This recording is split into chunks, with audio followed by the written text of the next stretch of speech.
showing a blue screen. Oh, do I have to hit this go live button? Okay. Yeah, probably. Probably. Oh.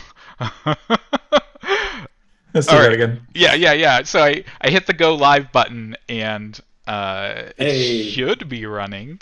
There we go. Just a quick check in with chat. We're kind of new to this whole live streaming piece.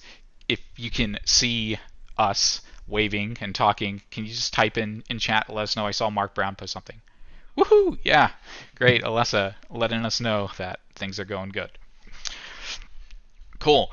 Uh, Awesome. Apologies for the kind of crazy overlay we got right now. Just bear with us. We're kind of experimenting with this new format for the real-time visual effects show as we increase it from not only a podcast but also toward a bit more of an engaging, interactive approach. But today's topic is going to be on WTF is tech art. And it's a roundtable discussion with our wonderful guests today, starting with Mr. Jan Kaluza here. Hello. Um, yeah, just to introduce myself, I'm Jan, not Jan. Um, I am lead tech artist at Deep Silverfish Labs. I've been there for a little over 4 years. Um, I'm kind of a self-taught game developer, kind of coming from indie dev, lots of freelancing before that. And yeah, happy to be here. And joining us as well, we have Mr. Anthony Davis. hi. I am Anthony. I'm senior tech artist at Unity, currently with their verticals, working with automation, machine learning stuff. It's kind of crazy. Prior to that, I was at EA, and then prior to that, it was a bunch of indie stuff and hang out with all these cool kids at the RTVFX Discord and every other Discord server that we're on. And yeah, that's me. And last but certainly not least, it's the man who speaks the most, Mr. Christian Spark. Hey there. My name is Christian. I am a technical artist at Heart Machine. Prior to just this last week landing a job there, I was freelancing for various individuals and companies and working independently, learning independently for about 7 years. Super excited to finally kind of be in this space in a permanent capacity, and really excited to kind of try and leave a positive footprint while I'm here. Rock on. So we are going to be taking questions at the end of the episode. So if you have any burning thoughts or opinions or comments as we talk, be sure to put those in chat and we'll follow up at the very end. So keep that in mind. Our first topic of discussion, we want to understand what the F is tech art. How would you define this like unknown kind of idea or concept? And let's start with you, Anthony. Who wants to start? Yeah. Start with me. Yeah. Okay, sure. Yeah. So my angle is a little bit unique because I love VFX, but I'm not in VFX as my current specific focus and job. So tech art for me is slightly different. I focus a whole lot on tool development, optimization, and trying to help the rest of the team get their jobs done. So in a VFX realm, if I were to say that, I am helping them with tools to just make better effects with whatever the project would be. So that is my tiny slice of what tech art actually is, I would say. Jan, what do you think about that? It's definitely a part of it. I mean, I've been a tech artist for. I've described myself as a tech artist for most of my career, but I still have trouble kind of defining it and kind of just framing it. Like, where does it start and stop? And kind of what I've landed on is sort of, as a tech artist, tech artists are usually the people on the team who are not afraid to cross disciplinary boundaries, who are who run into kind of those boundaries and then see, hey, I want to learn more. I want to know kind of how do these departments work? How do those disciplines work? How do I solve their problems? What problems do they have, and how can I help? And that is usually kind of what you see in a good tech artist, is the ability to kind of be a sponge and kind of gobble up all of the knowledge that they find. And that makes a good tech artist, because you are kind of between the disciplines. You're kind of the bridge between the art department and other departments, design and programming and so on. And you have to keep those together. You have to be able to talk programmer and talk artist, and make sure that they understand each other. It's a lot of interfacing and a lot of kind of avoiding misunderstandings and trying to make sure that everyone is pulling in the right direction. And that to me is kind of like the core of tech art, is a lot of making sure everyone else can do their job. What do you think it is, Christian? Kind of echoing what Jan said. Yeah, I feel like a good technical artist is kind of like an intersection for a bunch of different disciplines, be it art and animation and VFX and engineering and programming. Kind of in a almost masochistic way, trying to gather as much information as you can and use it as fluidly and expertly as you can, which in turn leads to kind of a lot of continued learning. I feel like there's never a day that I am working on a task that I don't learn something new, or find a new way to apply things, while at the same time kind of expanding a library of things that I employ pretty regularly. Ultimately, my goal, yes.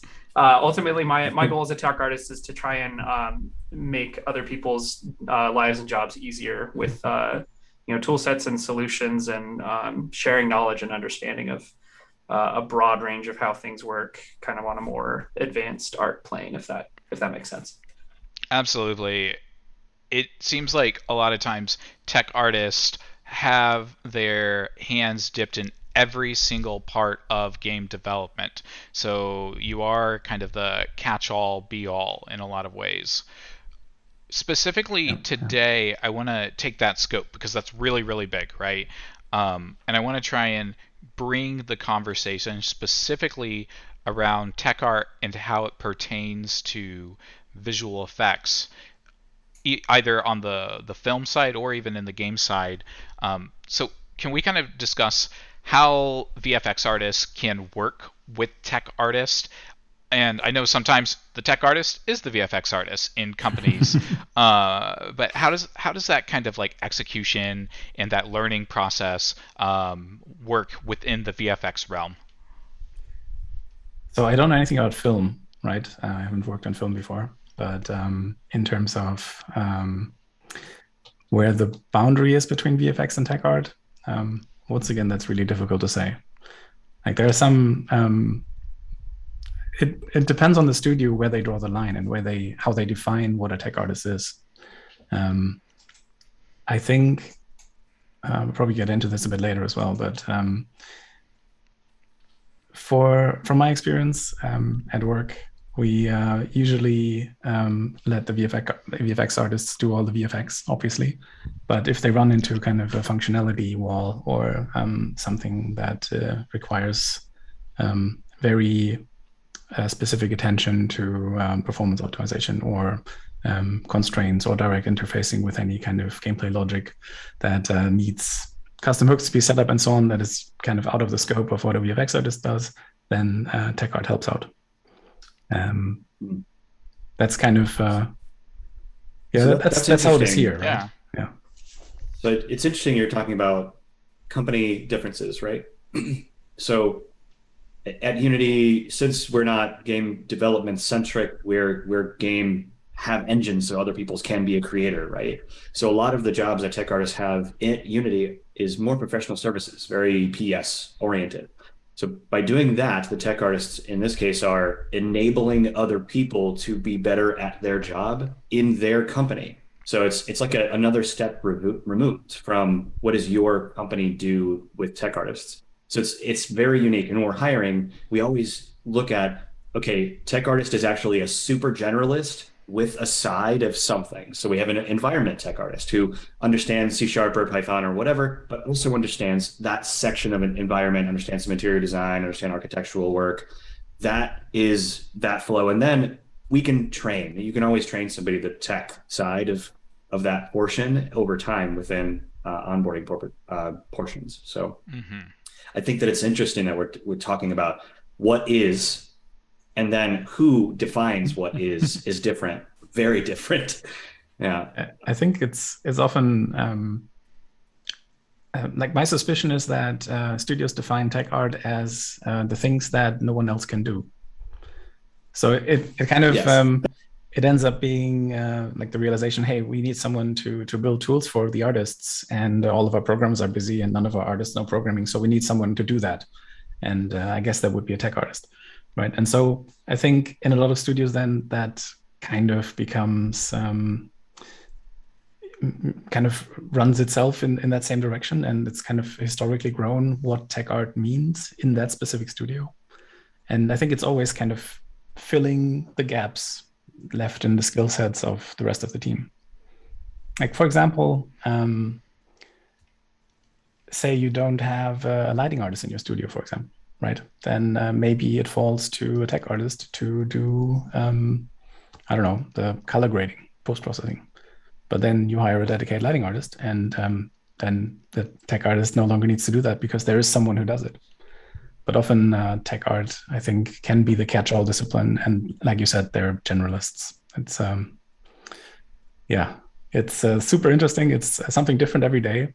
Like, you can jump from kind of tweaking values in the shader and or building specific VFX or tools or programming and so on from one day to the next. And it's always something different, which is cool. So I love that.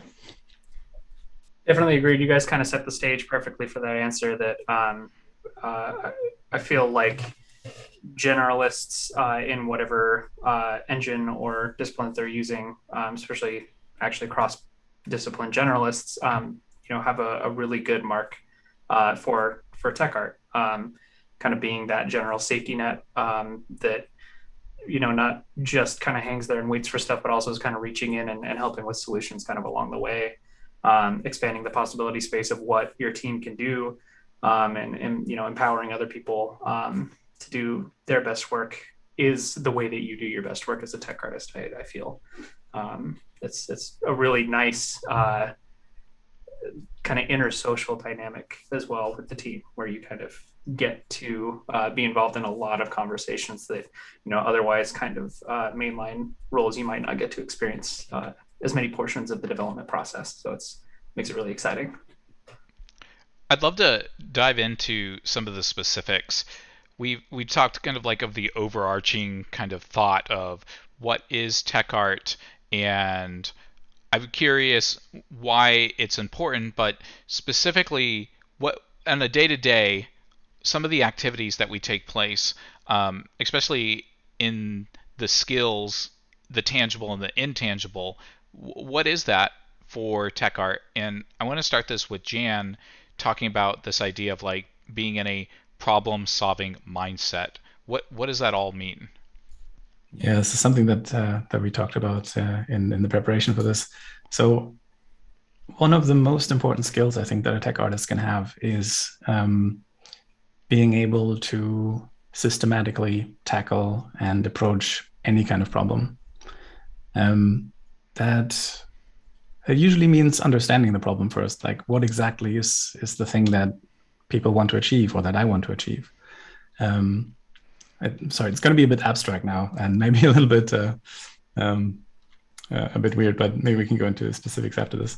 So I think for a tech artist, okay, how do I put this? As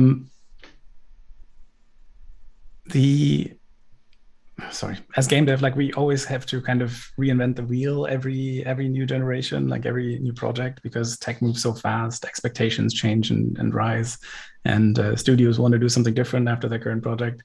And you always have to learn new things. You always have to kind of keep up and try new stuff that nobody has ever done before. So it's difficult to keep up. It's difficult to kind of establish solid and fixed pipelines that never have to change and adapt. And inevitably, you will run into problems. You will kind of want to do something and you don't know how, or you try to do it the old way and you can't because some external thing is blocking it, or there are competing constraints or whatever. As a or legacy code that you have to work around. Oh, right? Yeah. Oh God, I don't even want to think about it. Yeah.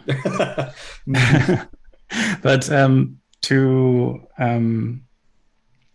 get around that, and that's what I think is like one of the core skills of a tech artist, and it's also kind of something that I think is important to look for in hiring, is how do you approach a problem? Like, do you identify, for example, like who is this for? What exactly is the objective that we want to achieve? What exactly is blocking it? And like, what are the steps I need to take to get from A to B? From experience, almost every problem can be broken down into smaller problems. And usually you can then break them down even further until they become trivial. And doing that systematically, if you get like a complex task, something that someone who's not technical is like, hey, I want to do this thing. As a tech artist, it is your job to kind of translate that into actionable steps, into, okay, what do I need to do to actually help this person achieve that, or to get there, to get to the goal. And it's basically, it requires in the first step, it requires a lot of empathy to figure out, all right, what do they actually mean? It's like, because if that's a non-technical person or a less technical person, then they might not speak your language, but it's your job to speak their language. As a freelance, you would say you have to speak client, right? Mm. Yes. Sorry, you wanted to jump in? I wanted to point out something really particular that we run into a lot in VFX, which is the XY problem, right? I mean, we run into this all the time, but I think, Jan, you can probably speak to that because you're speaking to it indirectly, but client issues and I mean, we see this all the time, right? So you have an issue where someone comes to you with a problem. However, they are not meaning that problem. They just think that's the actual issue. That there's an underlying problem that they just haven't broken it down yet. So I don't have a direct one in front of me that I can think of. That there's a really good one at the xyproblem.info, but yes, maybe Glad can remind me because we've gone over this about 10,000 times in Discord. So the core of it is you want to achieve X and you think that the solution is Y. And so you don't ask for help with X, you ask for help with Y.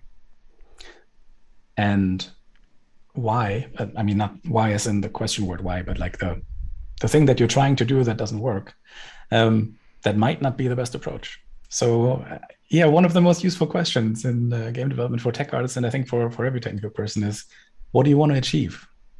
Like, what exactly are you trying to do? And why? And what is it for? And then when that is clear, you can think about how. And you can discuss kind of how you can bring in all the other stakeholders that might be interested and relevant to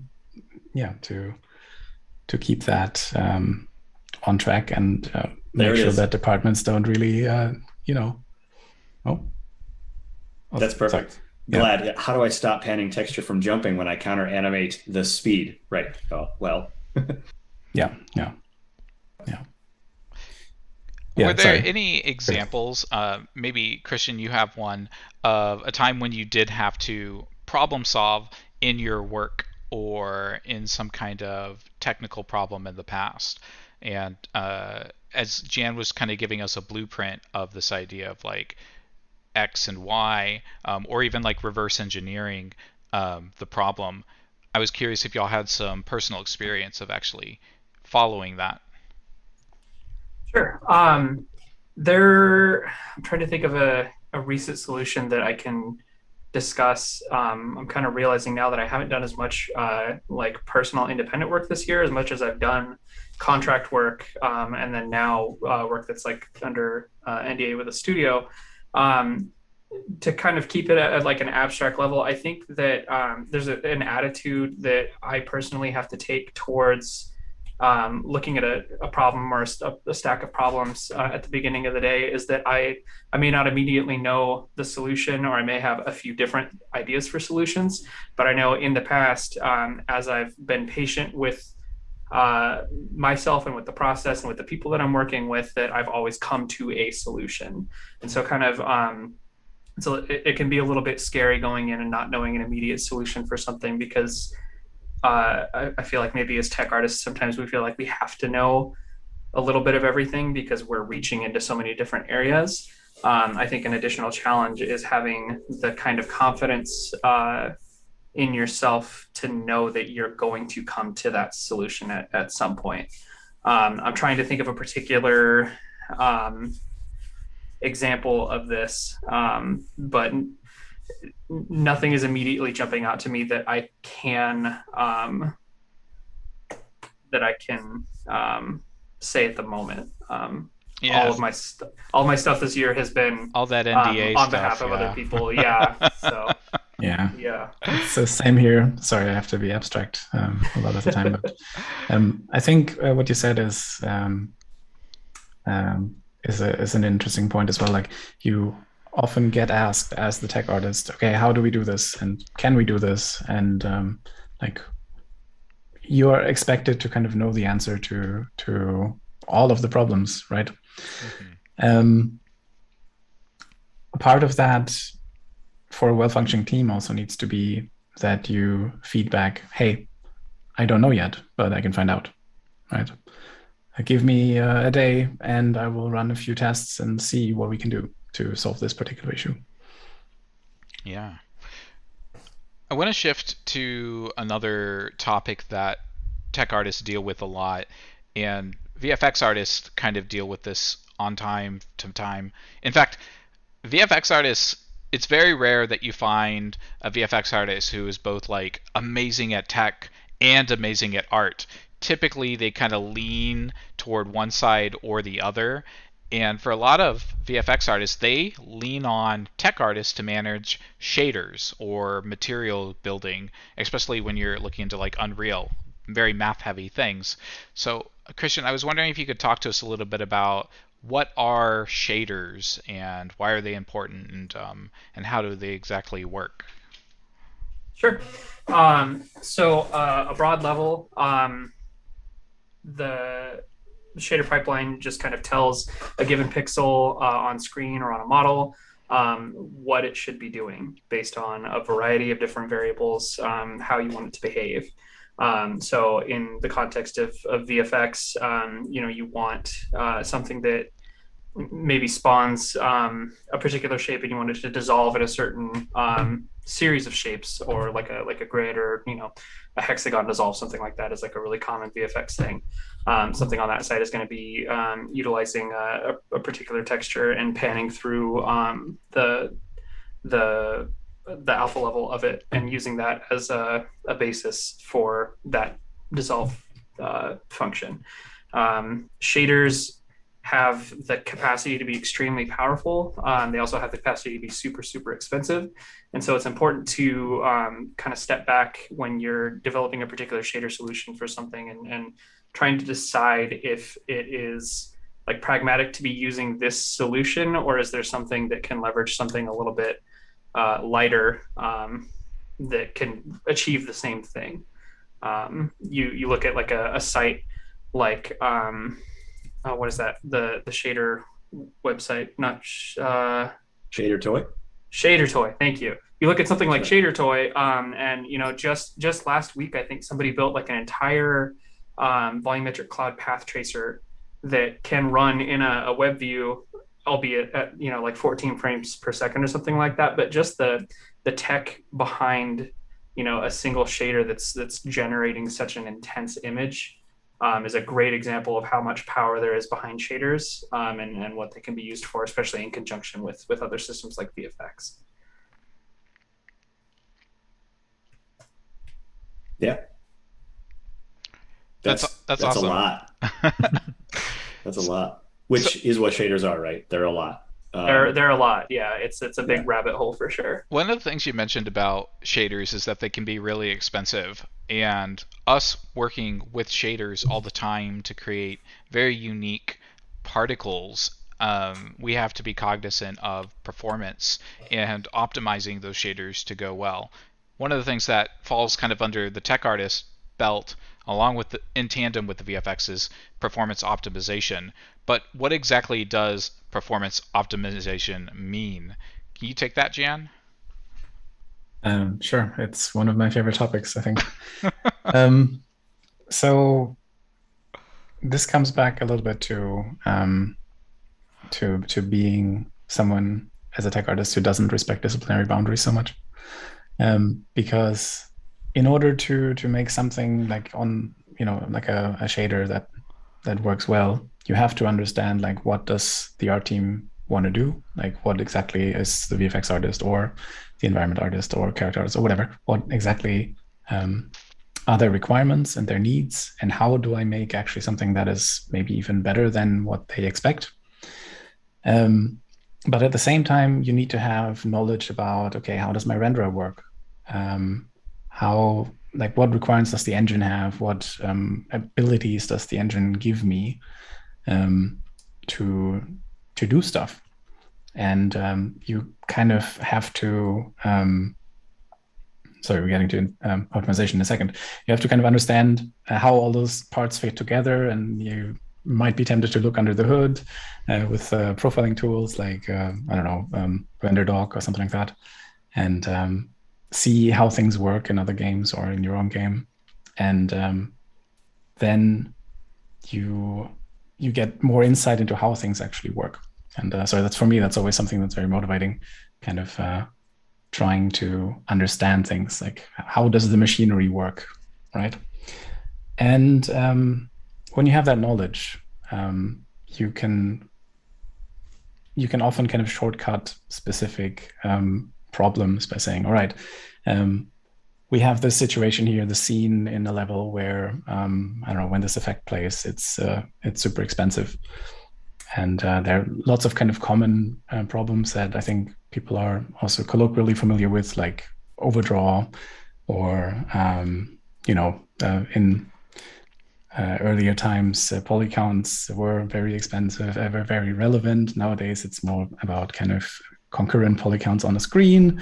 I wanna ask real quick, Mhm. when you talk about expensive, what are the consequences of something being expensive? Why is that such a big deal?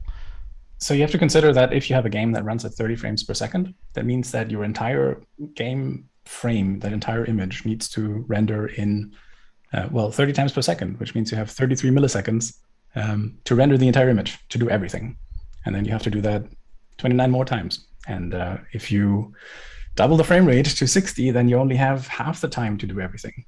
And obviously, like the quality of everything should still look the same. So we often end up fighting over fractions of a millisecond. By fighting, I mean fighting to kind of save those, right?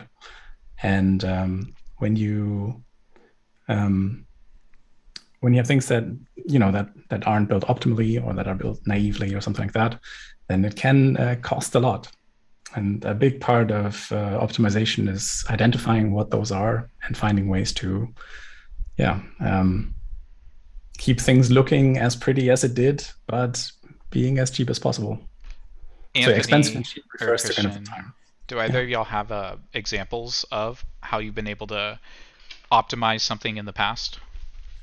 So, kind of, I think something that hasn't necessarily been talked about too much here, but that I think still pertains to tech art, is kind of helping to build conventions for how things should be built out moving forward, as well as tackling, issues as they come up. I think kind of preventative maintenance is a big part of handling, performance issues, ensuring that the different sections of the art team understand, um, you know, polycount restrictions, shader structures, texture, resolution targets, and stuff like that. All of those can kind of set a really solid foundation to make everybody's life easier kind of down the line. And so then when you're putting out fires further along, you're putting out the fires that are popping up more recently rather than the ones that you kind of quietly set on the onset without realizing. And then, leveraging these broken workflows can lead to just a rat's nest of issues that can be really costly to solve across a bunch of different departments. Yeah. Mostly getting rid of as much as you possibly can off your memory, so that way you can run. It all depends. It's so funny. So this happens constantly in our Discord, right? So we say, how can we solve this? And then the first answer is, well, it kind of depends. What are you doing? This leads all the way. This is going to constantly go back to what Jan had said, is you have to know what you want. Okay, is your answer you need 6 more milliseconds, period? That's what you need? Okay, well, then we need to look at what's the largest problem and just get He froze We up. just lose. Oh, no. hanging fruits with the largest problem. We need to just get rid of as quickly as you can. Frustrum cooley is. Oh, did I get lost? Yeah, sorry, you just froze for a second. I am now a robot, Anthony. You're back you're good. now. Yeah. Okay. Yeah, I think Alessa actually has it. Pretty much everything. Why not? Sure. It's fine. You got memories, right? Laying around. Yeah. So a specific problem that I've actually had to deal with, I mean, other than just the standard, make sure that your LODs are working or they're automatically set up, or make sure that your texture, you're not running with 4K textures when you just don't need it, right? Basic optimization stuff. Well, Christian said something that was super interesting. He mentioned that preventive maintenance is the best way to avoid being overwhelmed with too many tasks in game development. So one of the things that I would be curious to learn, Anthony, and this is kind of touching base on another thing tech artists do, is what kind of tools can you create to help with preventive maintenance, and what exactly does it mean to make a tool? Sure. Like, okay, so I'm going to answer the latter first, because then that can lead into what you had asked previously. So making a tool is exactly what we talked about in the beginning, which was making it easier for other people to work. Man hours is a thing. All have to do things. So I'll give you an example. If you have 20 artists that are all having to input some type of geometry into their system, let's say it goes in whatever engine, that means that you have to go through all of this ingest, right? So you have to make sure that there are no errors, there's no problems happening, there's the UVs check out, there's just a lot of pieces to this puzzle. And you want to write, in my opinion, the best way to do this is if you're going to go with Unreal, you'll have a Python tool. This tool is designed specifically to look at everything that needs to get done, so that way the artist doesn't have to stress about it. It takes off all of those clicks from their man hours. And if you have 50 artists that are inputting and it takes them an hour to do it, you just saved 50 hours from the company. That could be several $1,000s and time, and also they get to be artists instead of just, oh, well, I have an error, what do I do? And then that stops you from working, and it's a problem. It's a blocker, and that's bad, right? So you make tools. This is very, very common for ingest issues, characters, especially if they have rigs break everything. So animation is scary sometimes. So that will be that's my kind of understanding with tools, is you want to know exactly, again, what they want to do, and you look at the steps. The way that I really got started in optimization and tool making was I went to the artists that were doing it. I sat down, I watched them, and have them tell me every step. I wrote it down. This is step 1. I literally click file. Okay. Do I have to have them click file? I shouldn't have to. So I write script to do that for them. Right. And you just do that until that work is down to them just being an artist, not worrying about anything else. Right. So that's tool making in a nutshell, in my opinion.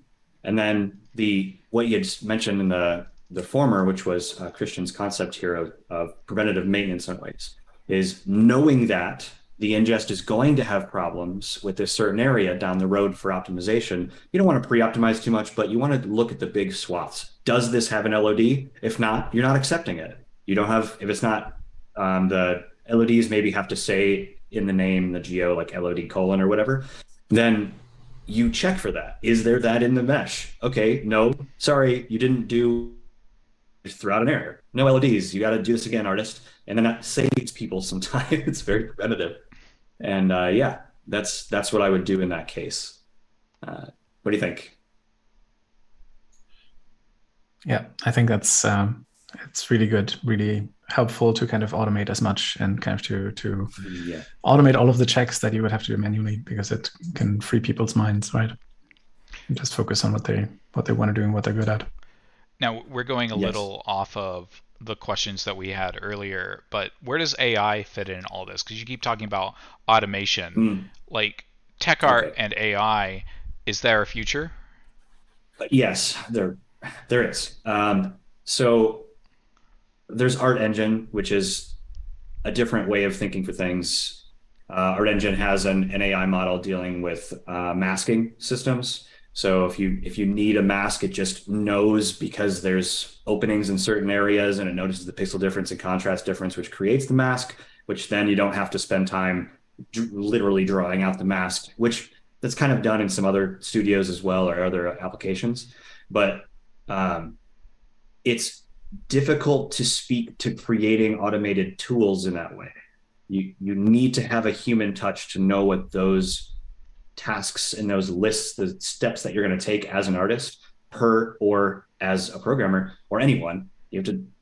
Everyone's workflow is going to be different per project, per studio, so there has to be some kind of touch there.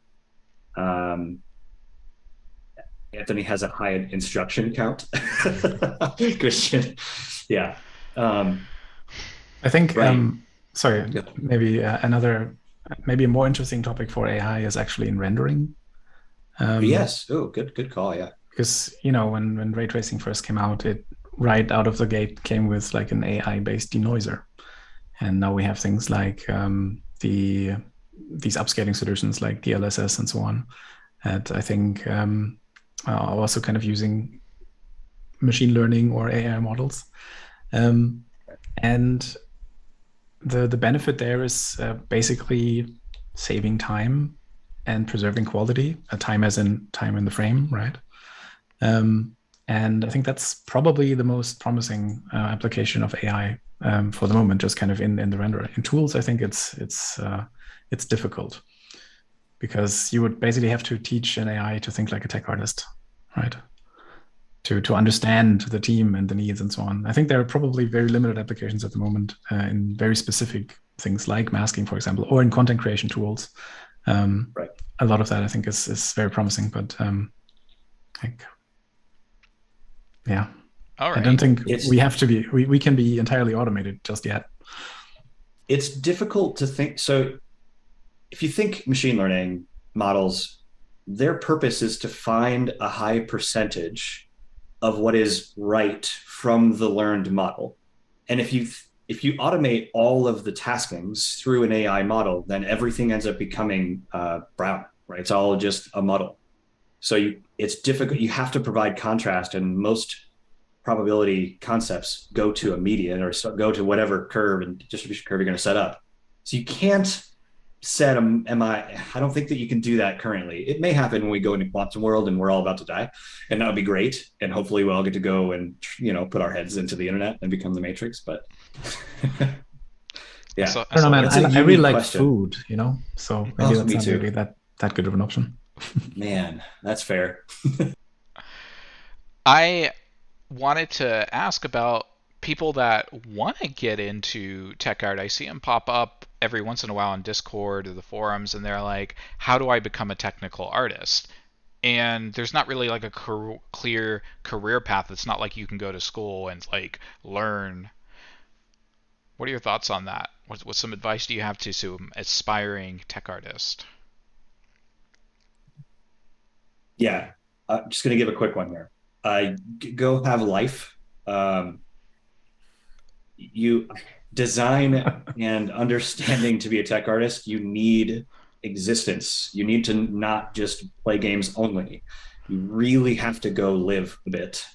Go camping and see what fire is all about, and then see why it's unique and how it's hard to replicate, and learn about it. Physics, go learn math, go learn some you have to learn what people don't like, so that way you have to learn some behavioralism, some psychology. it is hard and all encompassing. I'm not sure I would do it the same way, honestly. But also, like, one of Okay. my notes is that, there is not really a single path into tech art. I Right. think Yeah. it comes down to, when you encounter a problem, are you frustrated or intimidated, or do you get excited about it? Right? It's like, ooh, a new problem to solve, exciting new things to learn. Yeah. And I think that is kind of the mindset that will turn you from whatever you are currently into a tech artist, because tech artists come from all different other disciplines. There's rarely kind of someone who starts out as a tech artist. Most people do something else first and then move into tech art, right? It's kind of what you said earlier, that people have a specific thing that they're good at, but then they're also tech artists, right? For example, environment or I don't think I whatever. asked that in the beginning. Mm-hmm. Where did you start, and how did you end up in tech art? And I'm really curious to know what Christian's story is here, because I just met Christian like 10 minutes ago. Jan, do you want to go first, or do you want me to take it I'm on? happy to, but go ahead if you like. So I started out in game design kind of as a whole in 2014, coming off of getting a PC for the first time a couple years prior, and my friends kind of telling me about like modding games and kind of really systemic stuff. Like I didn't know what Minecraft was until I got a PC, and my friends were like, "You have to try this. It's not Halo. It's crazy." Because I had a very narrow scope of what games kind of could be and could do, and it unlocked this just endless curiosity in me that I had to kind of continue following. And so my time kind of got split between my daily life, where I was working a non-games job, and getting married and having kids and getting a house and stuff, and then having this burning curiosity that had me reading game design articles in my spare time, and eventually downloading different game engines and trying them out, and working until 5 a.m. and not realizing it, and kind of evolving into this, like I felt like I was kind of living two lives to some degree, because I didn't want my interests to get in the way of like my family life and stuff. I didn't want my family to suffer because I was like interested in something that didn't seem fair. So I ended up kind of just like measuring how much sleep I could cut out of my schedule so that I could continue learning. And because I was doing that at that schedule, it felt unfair for me to subject other people, like other game developers, to working with me at that kind of a punishing schedule. And so it led me to just kind of sticking to myself for a really long time. And I still reached out and made a lot of friends and met a lot of people, and it's been a really awesome social experience. But I didn't really start putting myself out into accepting a wider range of contract jobs and working with other people until the last year and a half or so. And so because I was kind of reining myself in and staying independent, it forced me to have to expand my skill set to solve the problems that I wanted to solve. It would start off, I played like the OG Rust that had like massive grass fields. I was like, I want to make a bunch of grass. And then that turned into, how do I could model a plane of grass. That's super easy. How do I model a tree? That's more complex. How do I make the grass bend? That gets into shaders. How do I make it generate in a way that's efficient? And then it just kind of led me to branching in all sorts of different directions and trying a lot of different things out. I don't think that is by any means the most efficient way to become a tech artist. This took me 7 years of expanding and late nights and nervousness about putting myself out there and reaching out to other people. I would say that the other core portion of being a tech artist, besides having this expansive skill set, is to get involved with other people. If there's a local game development scene that you can be a part of, or a group that you can talk to, Discord servers, the Twitter community is fantastic for the indie scene. I don't think that I would have grown as much as I have as a technical artist had it not been for me finally like reaching out to other people and really getting that perspective and that support. So, don't don't shoot don't box yourself into one area. If you want to be a tech artist, definitely expand and reach out and try and solve these solutions yourself. But then also don't be afraid to reach out to other people to figure out how to solve those issues, because we are all each other's best assets, and the world is better when we're working together. Absolutely. And even though we have like 4 white guys on here, there are other, women and people of color who are in the tech artist scene as well. So don't feel like that's a limiting factor. Yeah, definitely. Freya was slated to be here, and her knowledge and skill set on shaders is vastly better than anything I could ever imagine to be. I'm glad that she is getting some rest, but I'm sad that I couldn't hear her speak on it, because it would have been, really illuminating for sure. No. I'm still curious about my path into tech art, because it kind of came from a similar angle as Christian's there. I originally started out kind of my first forays into game dev, or back in school, in high school, when I was 14 years old, and making levels for Unreal and then Unreal Tournament back in the old days, and kind of wanted to do that when I grew up, right? But life got in the way a little bit, and I ended up kind of going to university for something completely different. But then I did spend some time working on some mods back then for Unreal Tournament and Return 2003 and so on. And one experience I took from that is that, these were mods, these were free time projects. So you can't really rely on people the same way that you do when it's a paid job. And I think subconsciously I must have gotten burned by that a little bit, because when I got back into game dev around 7-8 years ago or so, it kind of stuck with me that I should be able to know, at least in a rudimentary manner, how to do everything on a game, so that I would be able to kind of to not be blocked by the absence of someone who has to leave a project or a team, or for some reason or another. So I literally went on kind of a learning spree and tried to learn everything. And it's not really the most efficient way to go about it, but it meant that there weren't any boundaries on what I was allowed to learn and to study, and I just followed kind of my own curiosity. And similar to what Christian said, it was, I wonder how I can do this. For example, can I solve this problem in the material in Unreal? Can I build something like this game I just played? And it was a lot of experimentation and a lot of kind of just small prototypes and testing to see, is it possible? Can I do this? That just taught me a lot. And still my favorite way to learn is kind of to have a concrete problem that I want to solve, and there's a key piece of knowledge or skill missing, and I need to acquire it in order to solve this problem. So I think it's called like objective-based learning or something like that, that you don't learn stuff just for the sake of the stuff, but you learn something in order to solve a concrete issue, or in order to build something. And I would encourage everyone to do that, because obviously it works for me. Some people learn better kind of from books and kind of in a very monolithic way, but I always need to have something to apply the knowledge that I just learned. And it's the best way to learn something for me. Like, I have this thing that I want to do. I don't know how. What do I need to learn to do it? And then you just expand, and it escalates very quickly.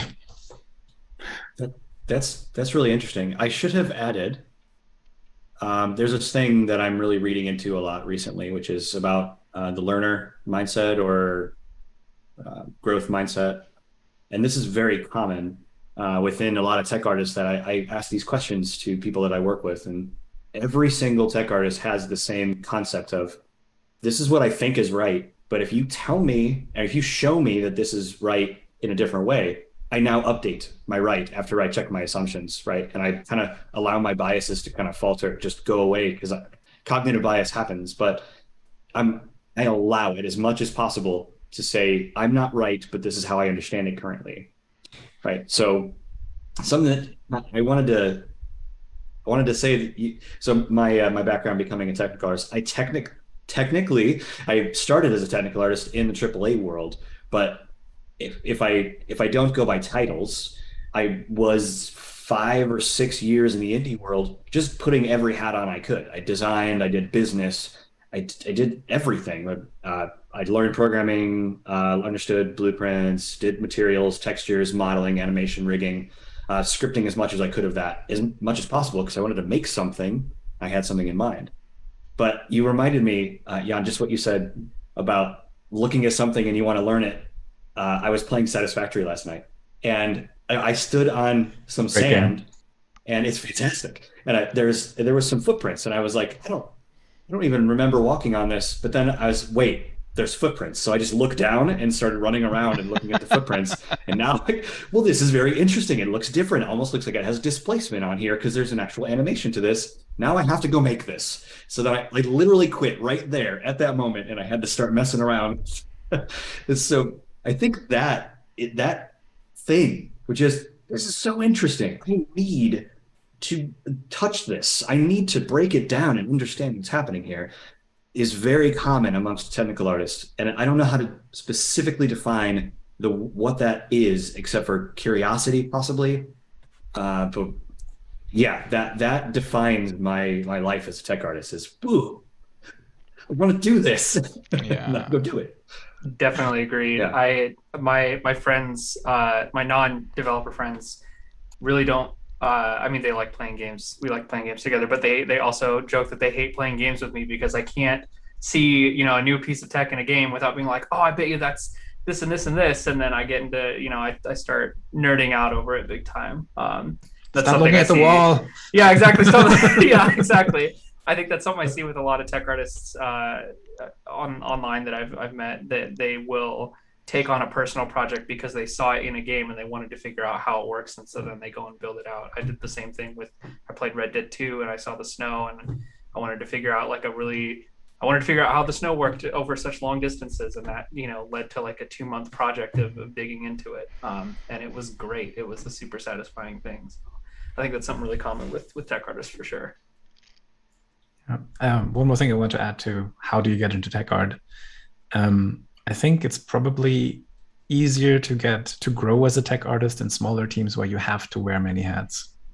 Because if you're looking at kind of a big AAA studio with hundreds of people, they will have specialists for almost everything.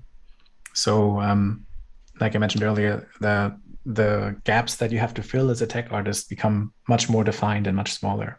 Whereas if you're in an indie team with like 3 people, 5 people or whatever, then you have a lot more opportunity to dip into things, to try things, to learn new stuff, to become better at the whole thing, all of game development, basically. And I think that's very valuable. And it's also like, it's easier than ever to get started, to just download a free engine, download free tools, and just build stuff. And like Christian said, there's a huge community out there of people who will kind of help you when you're stuck, who you can bug and show your awesome things to that you've made, which I would also encourage, by the way. If you make stuff, post it online. It's a great way to get feedback and to get validation and so on. And it can be very motivating. And yeah. Just like a lot of aspiring game developers may be asking the question, do I learn Unity or do I learn Unreal or Godot or whatever the program is? Oftentimes when people are kind of learning tech art, they ask that same question, but when it comes to learning how to code, do I learn C#? Do I learn Python? What's your answer to that? And we'll start with Jan. Same answer as before. Whatever you need to do the job, like whatever you're trying to do, pick whatever programming language that you need to build stuff in the engine that you've chosen, right? Pick whatever engine you think, I don't know, looks most attractive to you or kind of makes most sense for the project that you're trying to do. It doesn't really matter. In the end, once you know 2 or 3 programming languages, you can very quickly adapt to all of the others. It's similar with engines, it's a bit different. Like there's a lot of kind of investment into like the particular idiosyncrasies of each individual engine and all of the tribal knowledge that you acquire. That's not really documented or a little bit hidden. So for me, that's always going to be Unreal because that's how I got started, and I have a lot of kind of brand loyalty there, and I know it like the back of my hand. So it would be it would make sense for me to use something else, right? But in the end, it doesn't really matter. Whatever works for your project. Rock Just on. be curious, learn stuff, make stuff. We are going to move into Q&A. So chat, if you had anything specific that you wanted to ask Christian or Anthony or Jan today, do pipe it in there. But while they're formulating their questions, I did want to give you all an opportunity to do any kind of shout outs or self promotions for any projects or things that y'all kind of have going in your own Pipeworks or your own lives. Anthony, Christian, Jan, do y'all have anything? I'm writing a book in my off time, which means I don't sleep because I work and then write a book, and it is hard. Authoring is very difficult. So if you guys want to write a book, maybe don't. I don't. It is hard, man. That's pretty much it. I wanted to touch on the whole Unity versus Unreal thing. I think Jan is completely correct. I work at Unity and I love Unreal and I love Unity. I've played with Godot. I've put like it just doesn't matter. If you're going to be a tech artist, first of all, just play. If you're happy in Unity, work with Unity or go check out what Unreal has, because there's more material on the internet than you'll ever. It's incredible. So just choose one and go play and Google around and see what you can do. Don't get stuck. The best you can until it becomes your career, and then you work on that and become the best you can at that. Since I work at Unity now, I'm learning that, and I'm not good at it, but I'm much better with Unreal because I have 10 years, 9 years of it. So that was a bit of a change. See your question here about imposter syndrome. Oh God. Oh yeah. All the time. So Mark Brown asks, do you guys get imposter syndrome? If so, how do you deal with it? Yes, I think all the time. All the time. Like just speaking personally, I have moved into a lead position after 2 years at my studio. And that means that I don't actually work hands-on that much anymore. I spend more of my days in meetings and calls, like planned and unplanned calls, talking with people, trying to prevent problems, to solve misunderstandings and all that kind of stuff, so that I don't actually have much in the game that I can point to and say, hey, I made that. Like I had my fingers in all of the pies and I had kind of contributed to everything a little bit, but there's not really any specific pieces of art that I would be able to put into my portfolio. And sometimes I'm looking at what I've done and or what I've achieved over the production of the game, and I wonder, okay, what have I actually produced? And that's very difficult to deal with if you're a creative person who kind of measures their own worth by their output, which is unhealthy, by the way. Don't do that. But it's also hard to shake, right? Don't do it, but I do it. Yeah, I do. I'm trying to get rid of it, right? It's so hard. It's difficult. Did anybody else want to touch on the imposter syndrome question? I would just say I think everybody deals with imposter syndrome to some degree. I think it's maybe even a necessary portion of introspection to make sure that you're kind of touching base with yourself and understanding where you are, where you've been, how you got there.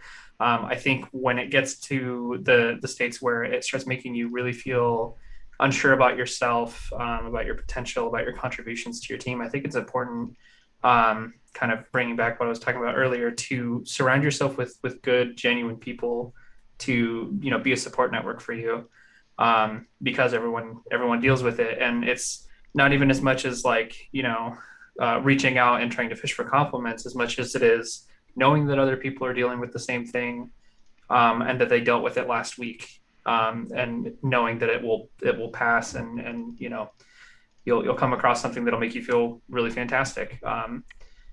It's a difficult problem that I think the whole community is trying to solve, and everyone has things, different things that work for them, and things that don't. But don't let it stop you from trying things and doing things, and being the artist that you are.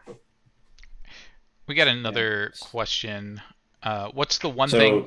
Oh, go ahead, Anthony. Just real quick. Yeah. I had a really awesome coworker help me out with this recently, and she had said imposters don't get imposter syndrome, and then that kind of made me at least think of awareness of, oh, maybe it's because I'm so aware of what's going on, and I don't feel like I'm good enough, but I need to check my assumptions. So maybe that could help somebody out there. Go ahead, Travis. That's smart. We'll start with Anthony on this one as well. What's the one thing that you are most proud of? Oh, from this. Okay, Mark, the one thing I'm most proud of. That's super hard. I have a son. Pretty proud of my son. And in the context of tech art, oh boy. So this is going to be tough to answer, by the way, for all of us, because there's things that we just can't talk about. There's some proprietary information that we just can't specifically speak on. I'm going to speak to a generality. But at EA, I had to put together in Unreal some things for tests. It was an R&D project, but it was with real-time mocap, hands, face, and body, and for mocap with any IP biped, and there was a lot to that. And the thing that I did, I'm super proud of. It is cool. Okay. I still, yeah.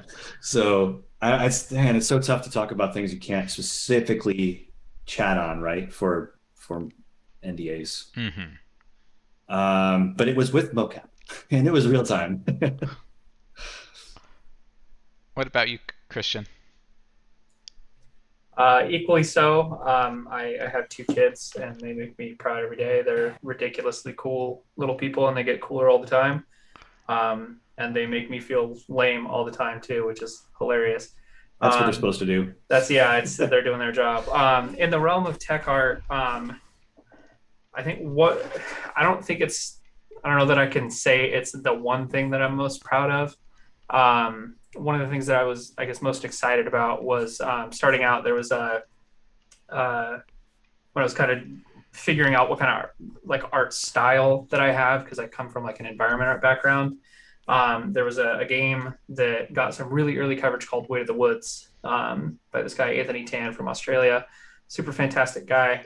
When I was first starting out, his art sensibilities really informed like my artistic upbringing in that vein, and it kind of over time, as I started getting more confident with putting my stuff out there, I started writing like articles about stylized rendering in UE4, because Unity kind of dominated the landscape at that time period, and I was excited about kind of reactions to things that I put out. And so in turn, one of the articles that I wrote, Anthony ended up using in his game, and we ended up kind of touching base at that point and becoming friends.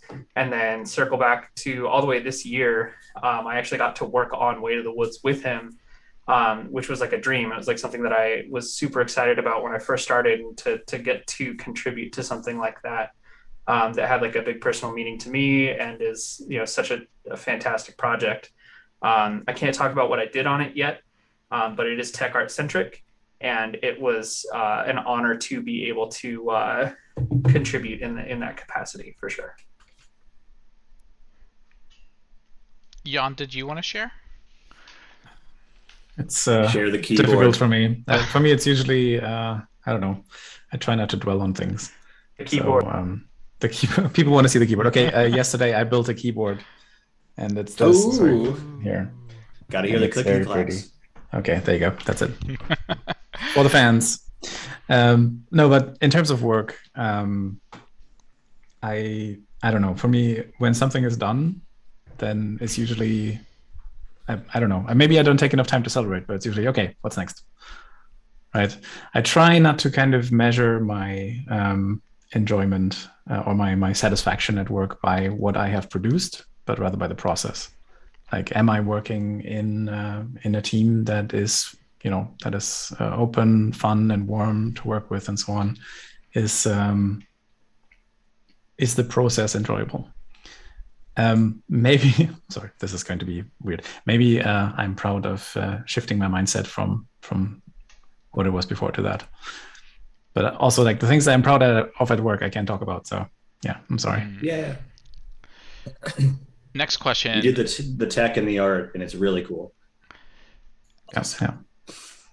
Next question. How do you guys find or hire good tech artists to add to your team? Okay. Do you want to start? Or go ahead, yeah. Go ahead. Yeah, it's difficult. I don't really know. Yeah. So because, like I said, every tech artist is different. And I've been involved in hiring for tech artists. I can tell you what I look for. I mean, I think we post our job postings all over the place, as you usually would. But also from kind of looking at the tech artist job market, I know that, the job descriptions are also all over the place because every studio has different expectations and different needs, right? There's a few communities, of course, where you could look, and job aggregators are always helpful. And there's a pretty good tech artist community. It's techartist.org. A bit more on the technical scripting and pipeline side than on like the VFX side of tech art.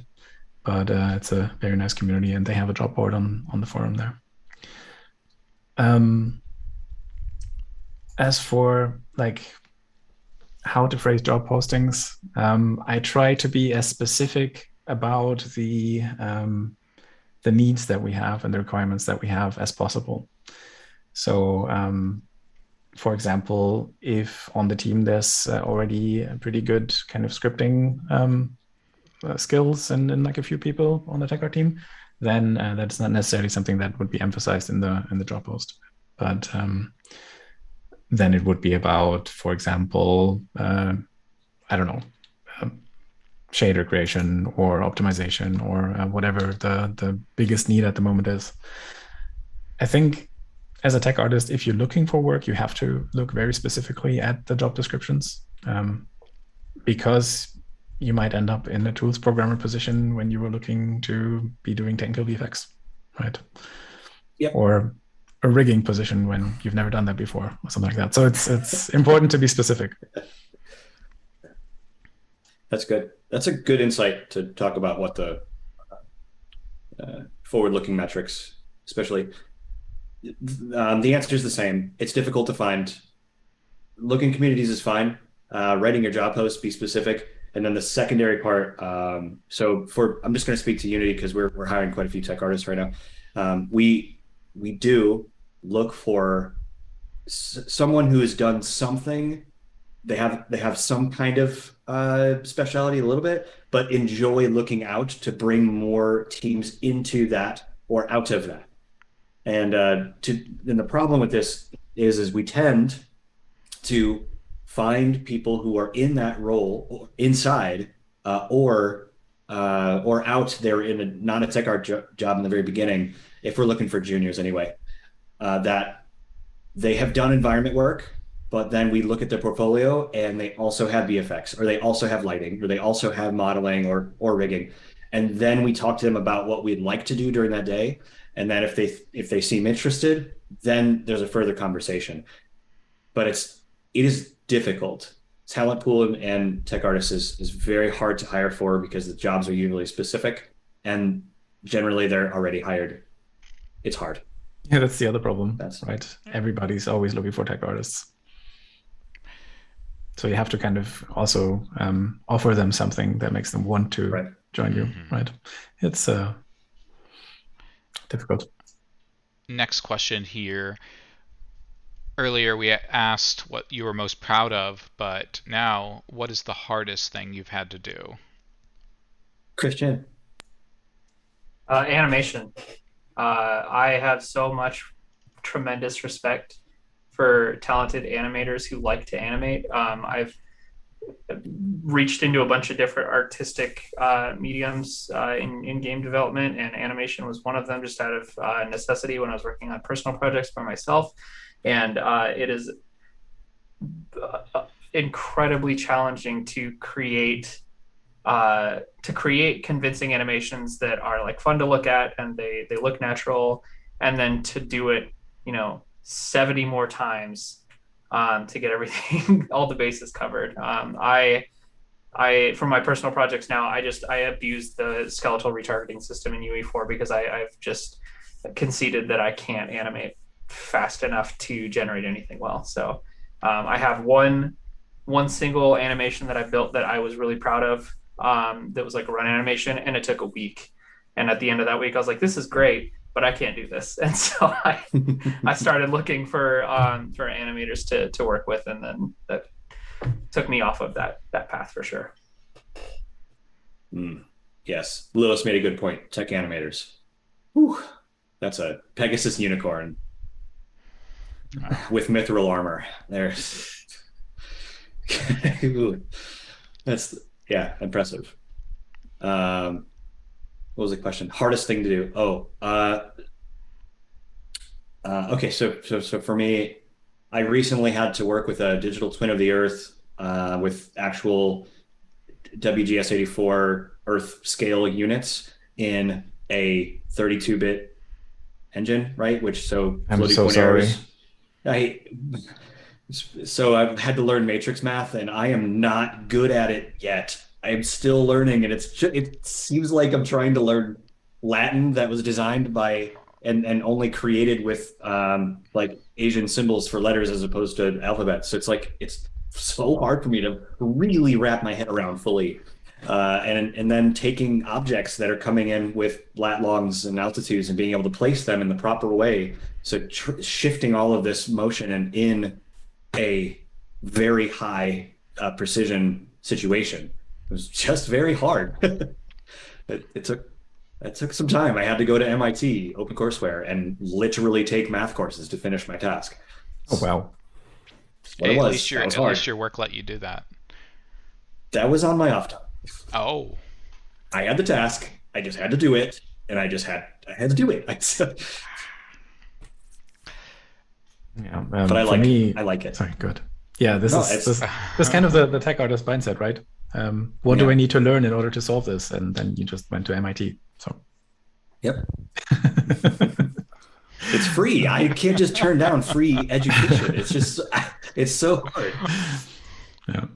Yeah, for me, the hardest thing is not a technical issue, but transitioning from like a hands-on role into a lead position, the hardest thing for me has been to let go, I think. To basically, like I enjoyed kind of being in a position where I had my fingers in all of the pies and was kind of able to sort of make sure everything was done correctly and exactly like I envisioned it and so on, on in the purview that I had there. But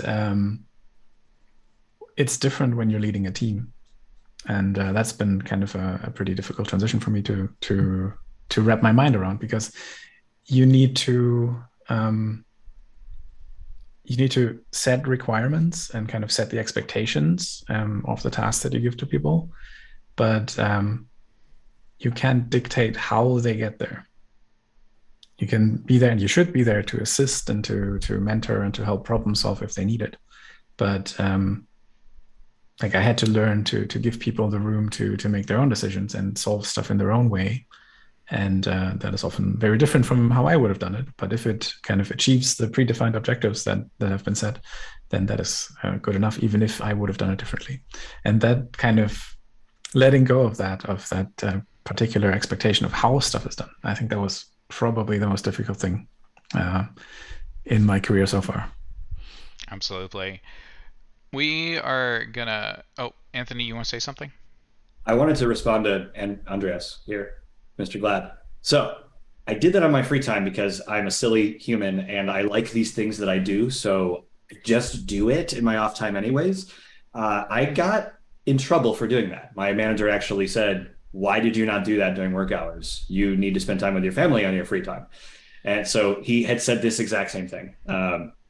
It's just it's hard. I want to learn it, and it just okay. I'm done. Well, now that I'm done working, I'm now going to go to this webpage and watch this person tell me about the thing and learn. So I learned my lesson. My manager specifically said, "You will do this on the on time, and if you can't do it, then we need to have someone else for that job."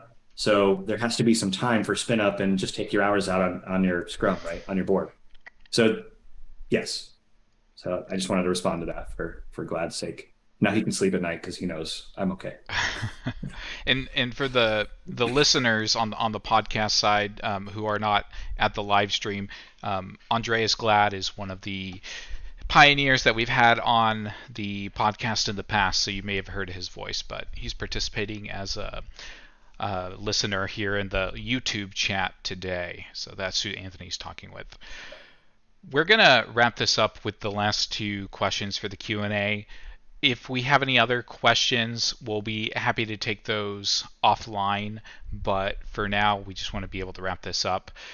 So the next question is, what do you expect career progression to be at a company for tech art? Benchmarks to mid-level and senior. And I know Jan was just talking about transitioning into a lead role, and I think, Anthony, you're in a lead role too, so I'd love to hear that. Go ahead, yeah. Okay, I'll take this one then. I mean, standard career progression differs from studio to studio. Like something that almost all studios agree on is that there is some kind of junior, mid-level, or regular and senior kind of level. And the expectations for what is expected at what level, they also differ from studio to studio. Some bigger studios also have tiers in there, so you could have like a senior 1, senior 2, or something like that. In general, I think a good rule of thumb is that a junior is not expected to be able to solve everything on their own, and is expected to need support especially for more complicated things, which is also why you don't necessarily give them the most complex and involved and biggest areas to cover on their own. For mid-level, ideally, those should be kind of the bulk of your workforce. Those are the people who can do the job, but just need direction and don't necessarily look kind of too far out of too far over the beyond the scope of the task that they're working on, right?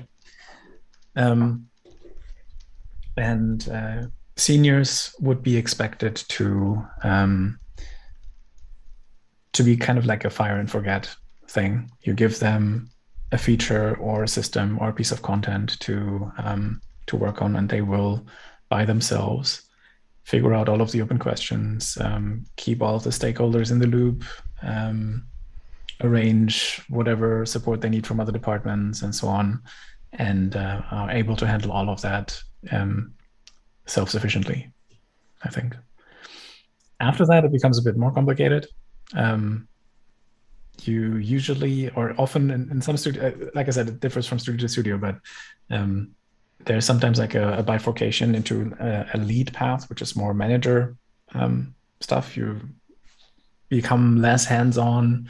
You start kind of spending more time in meetings and spreadsheets and task management software and so on than you actually do doing the work itself. And on the other side, there's the principal route, or expert as it's called in some studios, where you explicitly don't do that. You're not responsible for other people and their careers, and you're not responsible for managing them. You're just doing the hands-on work.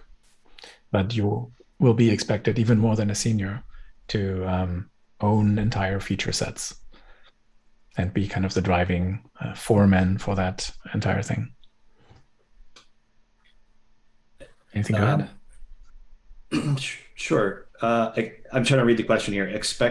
What do you expect career progression to be at a company for tech art? That I think that's definitely junior, mid, senior. Principal kind of depends. After senior, there's a lot of different kind of routes, right? Benchmarks is highly difficult to define in a single sitting. It really depends on how you want to define what your tech artists are doing and what their purpose is.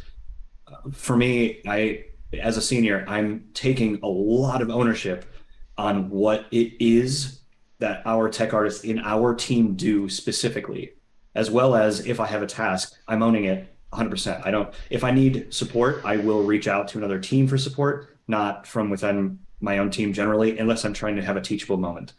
Um, and I guess benchmarks here is just level of explicit responsibility and ownership. That's about it, I think. I'm also asked to do a whole lot of diagramming because I'm just the side of an architect with a developer. That's not often the case, but that's what my team is asking me to do. Also, I showed promise with UX, so they just said do the thing, Anthony. So I now do the thing. Because my diagrams look nice. There's a good flow to it. Yeah, I'd like to do that one as well, Jan. The question with Bartosz. Bartosz? Christian, did you want to add You still anything? here? I don't know how much insight I can relay into this particular question because I'm just starting out like officially in the industry. I think like my expectations as like a relatively new person kind of coincide with what John and Anthony has said. Personal goals, I would love to just kind of continue to expand the way that I can assist people to make their jobs easier and, contribute positively to whatever projects that we're working on.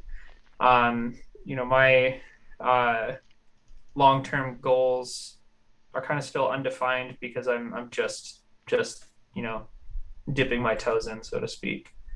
Yeah. All right. And we're gonna end with this last question. Is a beard essential to being a tech artist? Yay or nay? No, definitely not.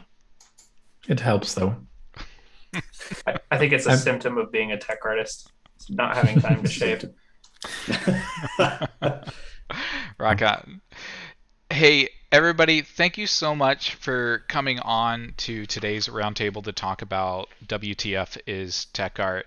We really appreciate your time sharing your sagely advice on everything that has to do with game development and programming and art and just tech in general. So thank you.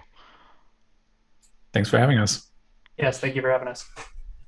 And thanks to everyone in chat for being the best hecklers.